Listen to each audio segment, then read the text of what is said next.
দোল খেলায় মেতে উঠেছে গোটা দেশ। রঙে রঙে রঙিন হয়ে উঠেছে টলিপাড়াও। সারা বছরের ব্যস্ত রুটিন থেকে ছুটি নিয়ে রং খেললেন তারকারাও। দোলের আনন্দ পরিবারের সঙ্গে ভাগ করে নিলেন অভিনেত্রী কোয়েল মল্লিক। ছেলে কবিরের সঙ্গে চুটিয়ে রং খেললেন কোয়েল।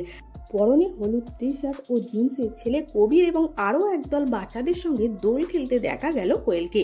ছেলেকে শেখালেন ফিচকারি ছোড়ার কায়দা।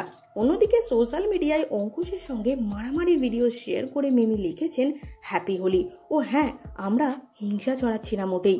আমি আর অঙ্কুশ কেবল মজা করেই মারপিট করছিলাম। হোলির দিন সোশ্যাল মিডিয়ায় একগুচ্ছ ছবি শেয়ার করে নিয়েছেন মিমি। সেখানে দেখা যাচ্ছে তার বাড়ির ব্যালকনিতেই চলছে দোল খেলা। মিমির কসবার বাড়িতেই রয়েছে তার পোষ্যরা। হাজির হয়েছিল অঙ্কুশের পোষ্য। কখনো অঙ্কুশকে মাটিতে ফেলে তার গায়ে আবির ঢেলে দিচ্ছে মিমি, কখনো আবার অঙ্কুশ ও ঐন্দ্রিলাকে নিয়ে মজেছেন সেলফি তুলতে। এদিকে বাদ যাননি টলি নায়িকা শুভশ্রী গাঙ্গুলিও। রাজের হালি শহরের বাড়িতে পরিবারের সাথে হোলি কাটিয়েছেন নায়িকা।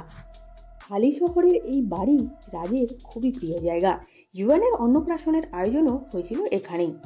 তাই কলকাতা শহর থেকে দূরে দোল উৎসব কাটালেন রাজ শুভশ্রী। পলাশের ফুলের মালা পরে রঙের আনন্দে মেতেছেন নায়িকা।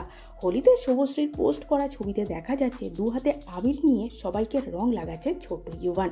ছোট্ট ছোট্ট হাতে আবির লাগিয়ে দিচ্ছে কখনো মা, আবার কখনো বাবার মুখে। ছেলেকে আদরে ভরিয়ে তুলেছেন শুভশ্রীও। সাদা পোশাকে পলাশের মালায় সকলেই সামিল হয়েছেন বসন্তের উৎসবে। এদিকে হোলি খেলতে দেখা গেল যশ নুসরাতকে। টলিউডের এই তারকা জুটি দোল খেলার জন্য বেছে নিয়েছিলেন চিরাচরিত সাদা পোশাককেই।